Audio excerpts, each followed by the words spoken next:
Tuesday was a major day for some immigrants in Edmonton. Last Friday, NAIT opened up its doors to students for the open house. Pretty soon, awareness will grow, as well as mustaches. November. Team Alberta U16 boys won gold in the Western Canada Challenge Cup in Calgary. With the second worst record in Edmonton Eskimos history, Kavis Reed was let go of his coaching duties. How's the ice on the rink, Brett? Well, the ice wasn't good for the Ooks against Augustana last week, but the ice sure was good down in Calgary for the U16 boys team as they brought home gold. I'll have all that and more coming up in sports. For future coaches? There's no names being thrown out there yet, but I assume after the Grey Cup they're going to be looking for a head coach, and hopefully it'll bring us a better season next year. Yeah. The 2014 Sochi Olympics are just around the corner, and the national women's hockey team is getting ready to defend their gold medal.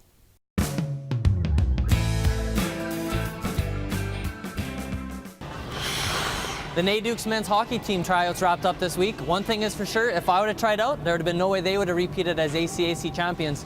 Brett Morton, Second Edition News. Yeah. It's a great deal of strength, self-sacrifice, and love for your country to perform in the Army. Every day, you put your life on the line and hoping that you can come back to your family. Brett Morton, Second Edition News.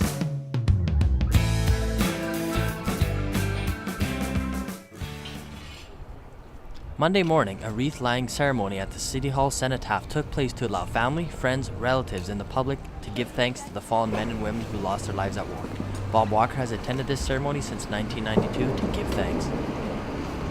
Because my father was in the Second World War, and he was in Bomber Command, and I'm named after his two best friends that went to war and died. And so Robert Donald are my first two names of my father's two best friends that went to war. Both got shot down in planes. So I like to come every year and do the Remembrance Day ceremony out at City Hall.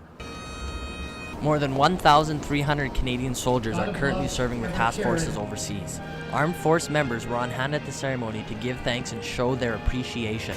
Sergeant Sprackland talks about his experience of being in the armed Afghanistan forces. was an eye-opener, good and bad. It was an experience, and I said goodbye to a lot of people.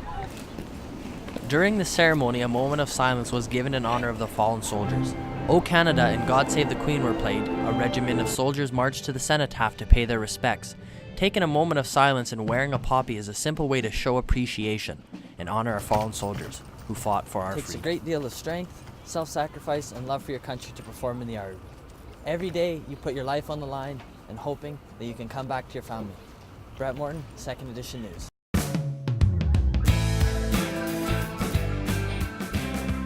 Friday night saw the NAIT Ooks men's hockey team take on the Augustana Vikings. Last year, the Ooks beat the Vikings just once out of 4 games. The Ooks look to better their record against their rival Vikings. Dylan Couple headmans the puck to Kenny Bradley, who chips it off the boards to Dane Bonish. Bonish undresses the D-man while driving to the net and tries to stuff the puck home, but can't get it past Swab. But Matthew Foster's there to clean up the garbage. 1-0 Vikings. Ooks looking to answer back with a point shot is tipped in front, hits the post. A scramble ensues, but the Ooks cannot put it in the net. Vikings on a partial break where Kevin Lorenz is 1-on-1 with Swab but loses the puck. Ooks on the attack. Scott Feldermeyer takes a pass from center, skates down the boards, lets a shot go from the top of the circle, stop not once but twice until Colton Yaramovich goes shelf to tie the game at 1. The second period was sloppy for the Ooks as they turn the puck over at the Vikings blue line. Foster takes the puck through center ice and dishes it off to Bradley, who steps over the blue line and snipes a wrist shot over Swab's blocker. 3-1 Vikings. Couple blocks the shot and delivers a gorgeous breakaway pass to Devin Hobbs. Fakes forehand, goes backhand, post shelf, 4-1 Vikings. Scary moment in the third as Jeremy Burness takes a lengthy run, leaves his feet and hits MacArthur in the head, receiving a game misconduct. The Ooks on the power play late. Michael Peluso's stick explodes and the puck finds Johnson. Stick saved by Williams, but Lazowski buries the rebound to cut the lead to 1. That's as close as the Ooks got, dropping this one by a score of 4-3. I think we had some defensive breakdowns on our own end. I mean, we played well enough to win. I thought we got lots of shots, some traffic for the net, but I think just a couple breakdowns defensively that's what cost us the game.